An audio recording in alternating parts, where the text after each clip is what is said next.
मैं प्रिंस प्रभाकर बुलंदशहर जिले की खुर्जा विधानसभा से सुरक्षित से मैं इलेक्शन लड़ रहा था, तैयारी कर रहा था।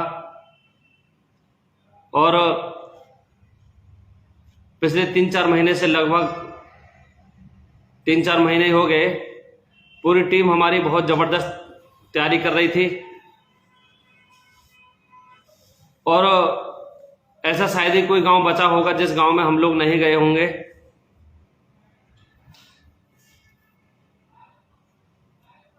नामावली में नाम ना होने की वजह से मेरा पर्चा कैंसिल कर दिया गया था आजाद समाज पार्टी का, क्योंकि उसमें वोटर प्रमाणित प्रति नहीं लगाई थी। ऐसा उन्होंने कह करके मेरा पर्चा कैंसिल कर दिया था। लेकिन आज से सही 2 महीने पहले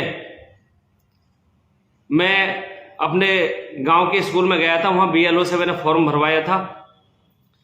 फॉर्म भर करके दे करके आया था। कोई कमाबेश अगर रह गई हो तो मैडम पूर्ति कर दूंगा मैं। वो फॉर्म मैडम ने मेरा वहां जेवर तहसील में मेरा फॉर्म जमा कर दिया था।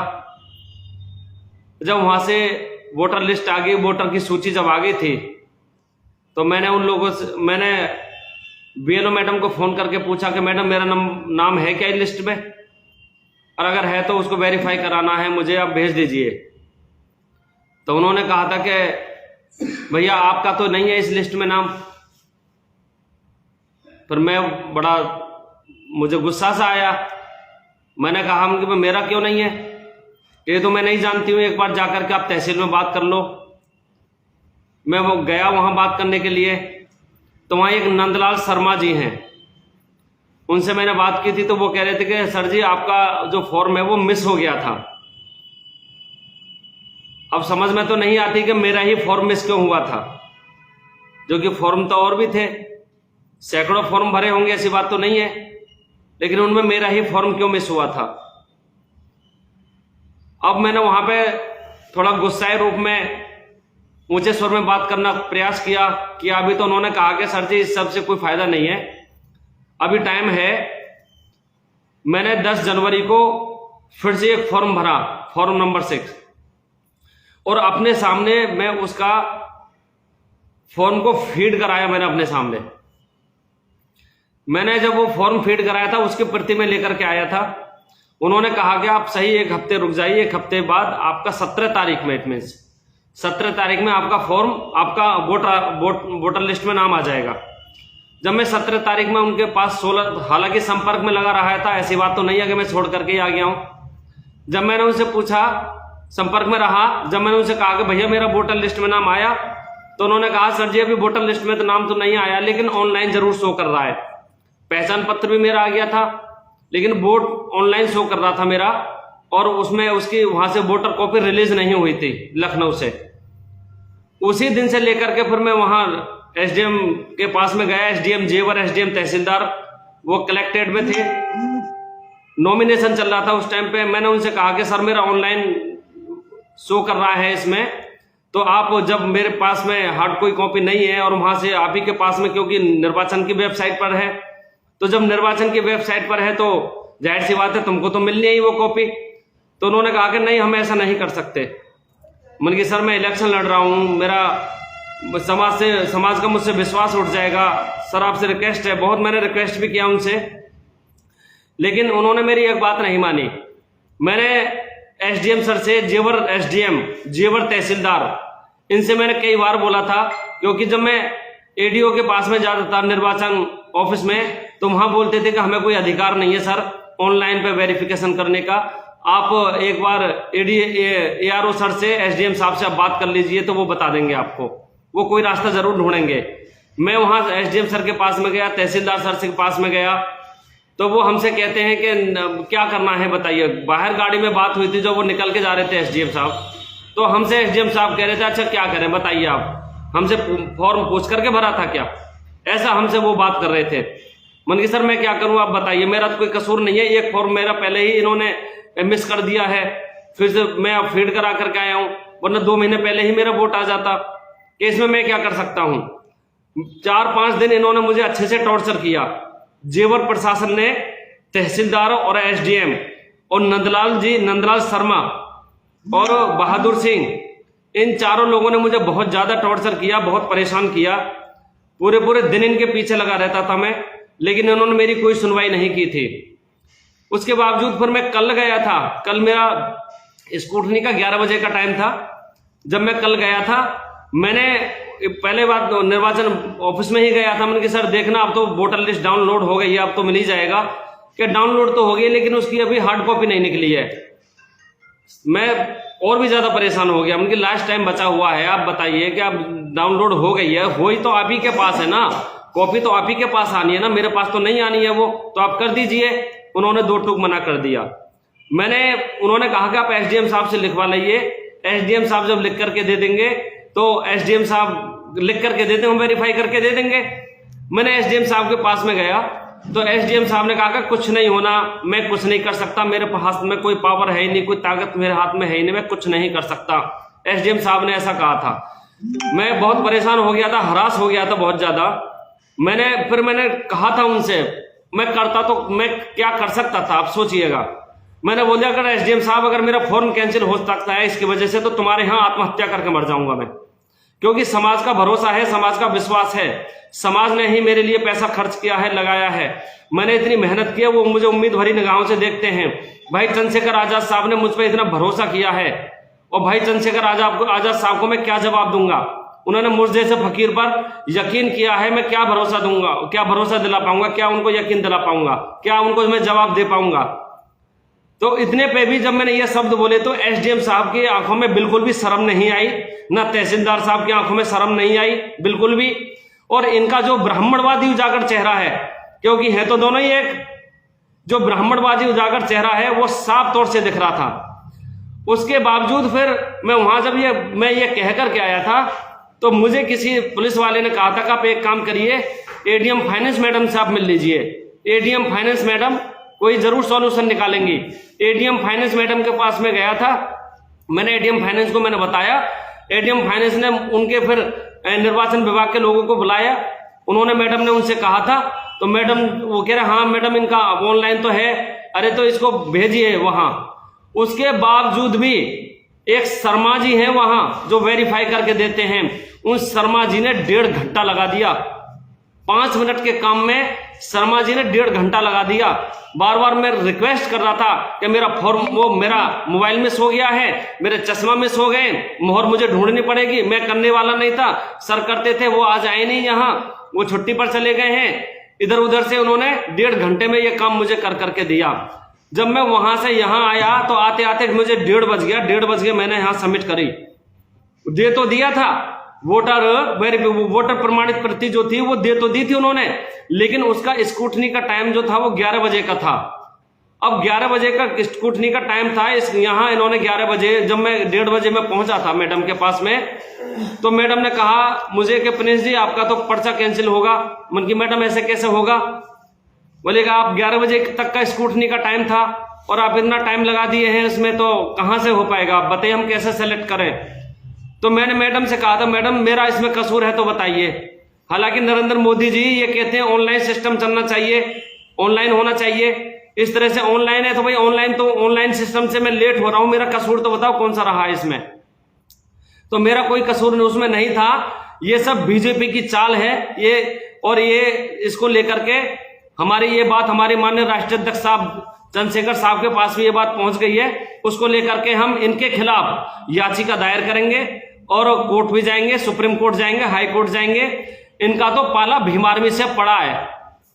इनको हराम की खाने की आदत पड़ रही थी ना, क्योंकि इनको पता थी कि मैं यहां से सीट निकाल में टक्कर में था, मैं यहां इतनी टक्कर में था कि इनकी सबके मुंह के थूक सूखे हुए थे। आपके भाई की वजह से, भाई चंद्रशेखर आजाद साहब की वजह से इनकी हिम्मत नहीं हो रही थी हमसे कुछ कहने की। कोई हल्का पतला कोई पार्टी होती तो मान भी लेते कि कुछ कह देते, डरा धमका करके बैठा भी देते, लेकिन भाई जी की वजह से इनकी हिम्मत नहीं पड़ी किसी से कुछ कहने की। तो इन लोगों ने मेरा पर्चा कैंसिल इस वजह से कर दिया गया है। और मेरे सुनने में यह भी आया है, मुझे कुछ लोगों ने यह चीज बताई भी थी कि प्रिंस भाई का तो पर्चा कैंसिल होगा। तो उन लोगों को यह पता कैसे चली कि मेरा पर्चा कैंसिल होगा? यह कैसे पता चली? यह साजिश के तहत हुआ है। और मुझे 4-5 दिन से इतना टॉर्चर किया था इन लोगों ने, मैं कुछ कह नहीं रहा था। मैंने किसी से सिर्फ इसलिए नहीं बोला कि मेरा काम हो जाए, मुझे कोई मतलब नहीं। टक्कर देने वाला था मैं, ना मेरे सामने यहाँ बीजेपी थी, ना मेरे सामने गठबंधन था, ना मेरे सामने यहाँ कोई और था। किसी की हिम्मत नहीं थी, वो केवल हवा में प्रचार कर रहे थे, हम जमीनी स्तर पर काम कर रहे थे। आज भी मेरे पास वो डायरी है। एक भी गांव ऐसा नहीं था जिस गांव में 20 लड़कों की नौजवान टीम हमारी नहीं थी। पहले सबसे पहले हमने वही काम करके दिखाया और हमें उम्मीद थी कि हम जीतेंगे। 100% आजाद समाज पार्टी का विधायक अगर सबसे पहले निकलेगा तो वो खुर्जा से निकलेगा। लेकिन हमें नहीं पता थी कि हमारे खिलाफ ऐसी साजिशें रची जा रही हैं, क्योंकि हम तो अंबेडकर, बाबा साहब डॉक्टर अंबेडकर को मानने वाले हैं। हमारी पार्टी भी, हमारी पार्टी में और हमारे नेता में छल कपट दूर दूर तक नहीं है। और हमारे नेता के साथ में भी छल कपट हुआ और आज हमारे साथ में भी छल कपट हुआ। इसका जवाब हम देंगे और हम सबसे पहले सवा केंद्र प्रशासन को सिखाने का काम करेंगे।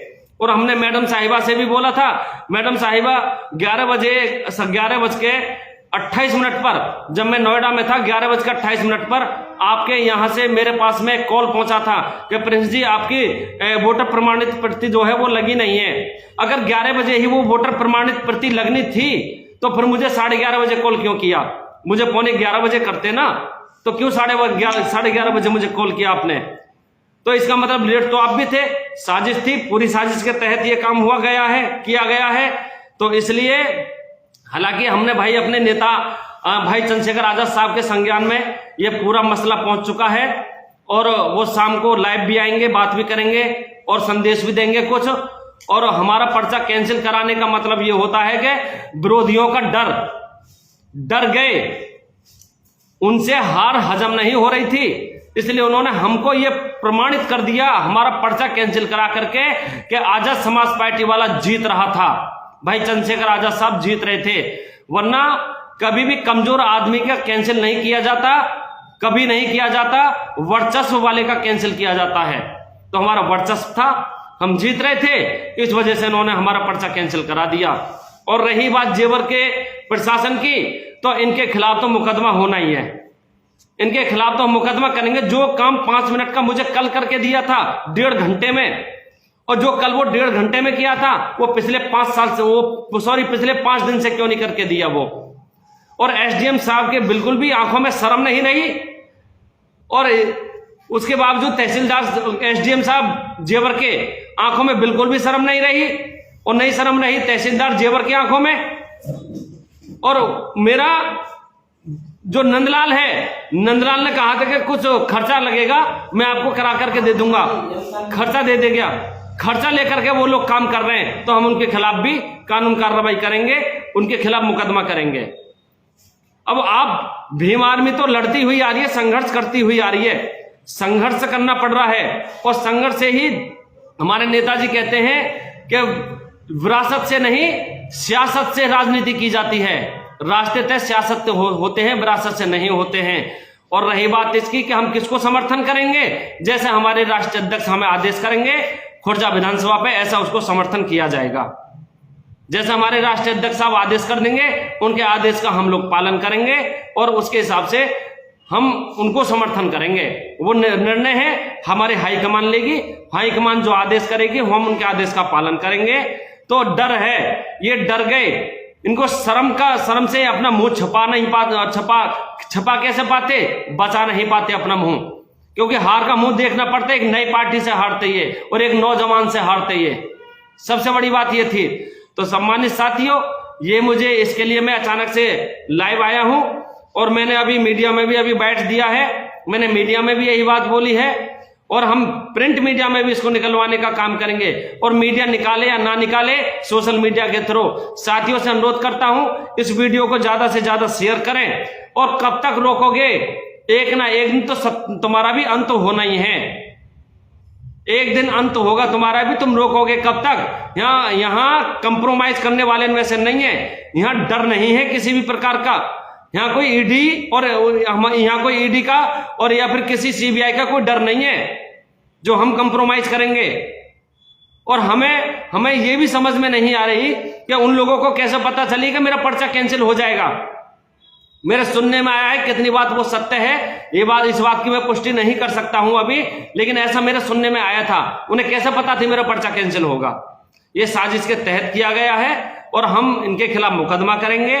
और सम्मानित साथियों, मैं आप सभी से कहना चाहता हूं, सभी समाज के लोगों से, मैं ये नहीं सोचे, और खुर्जा में भी मैं सभी साथियों से ये कहना चाहता हूं कि मैं आप खुर्जा में ये मत ना सोचे कि केवल इलेक्शन के टाइम पर ही मैं आया हूं।